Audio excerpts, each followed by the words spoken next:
Transitioning into the next topic, obviously the Lions signed Everson Griffen last week. This is going to be the first week that he's active for the Lions.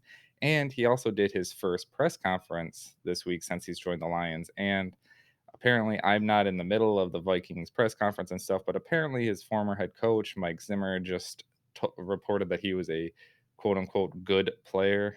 And that obviously Griffin took offense to that, be considering according to his reports, he said that Mike Zimmer was an amazing coach to him. He was a great coach to him, and for him to call him a good player really upset him and hurt him. And he said that he's going to show Zimmer a good player on Sunday. So I'm excited. I think he's really going to bring that fire and that energy to that defense. I think he's someone that we need out there. Like, if you just watched the Colts game this last week, you saw Darius Leonard on the Colts sideline. He was just getting everyone pumped up, the offense, the defense. He was running around, he was hyped up. And we don't really have anyone like that on the Lions anymore. It's like it seems like it's just dead.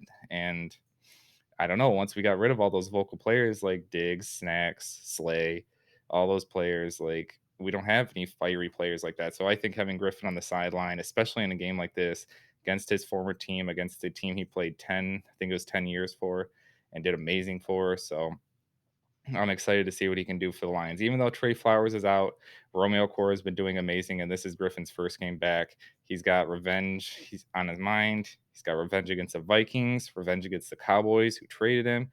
He just wants to prove everyone wrong and show that he can still play some football. So I'm excited. What do you think about his comments this week? I mean, I'm excited. Like, if he brings that fire in and I see him on the sideline, like, because, like you said, we don't have a player. Like, a mistake will happen, and then, like, you'll look at our sideline and, like, yeah, we might have players and coaches talking, but you never have, like, that player that will, like, get in somebody's face or that player that, and I feel like Everson Griffen, like, especially this week, somebody makes a mistake, he's going to be like, hey, like, let let's get it back out there. Let's do this. Like, let's not like we can't be doing that. Mm-hmm. Like, be that player that like, all right, oh god, like all right, he really wants to do this. All right, let's forget that. That's behind us. Like, let's go back out there. Let's make something happen. Like, and like I don't know. I will say I am a little excited about this week just because of that, because Mm-hmm. I feel like he does really want to get revenge on Mike Zimmer, and how amazing would it be to say we blow out the Vikings and Griffin has 2 sacks, forced fumble or something, like Mm-hmm.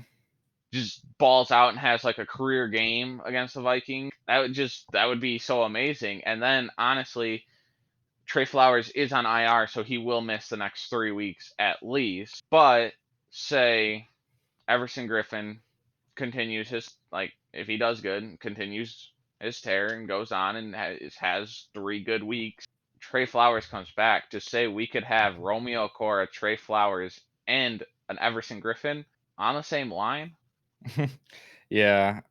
And then we have it's a good stretch for him to go out because we're playing the obviously we have the Vikings this week, then we have the football team, the Panthers, and the Texans, who all have bad offensive lines. So it is a good time for Trey Flowers to go down. I mean, obviously it's never a good time for a player to get injury, but it's better now But than when we're playing the Bucks, Packers, and I was gonna say that gives Romeo Cora time to just keep balling out with against bad O line, mhm. gives our defensive line time to gel, gives Everson Griffin time to gel with the rest of our offensive line and get back to that performance that he was at. I definitely think it's good that we're versing these bad O lines and that to give Everson Griffin confidence Mhm. to build towards. And then, like I said, like if Flowers can come back after those 3 games, just 3 games, just missing 3 games, it will be good because then you'll have a confident Everson Griffin. You'll have a confident D line with Romeo Cora obviously already having confidence because he's having a great year. Mhm.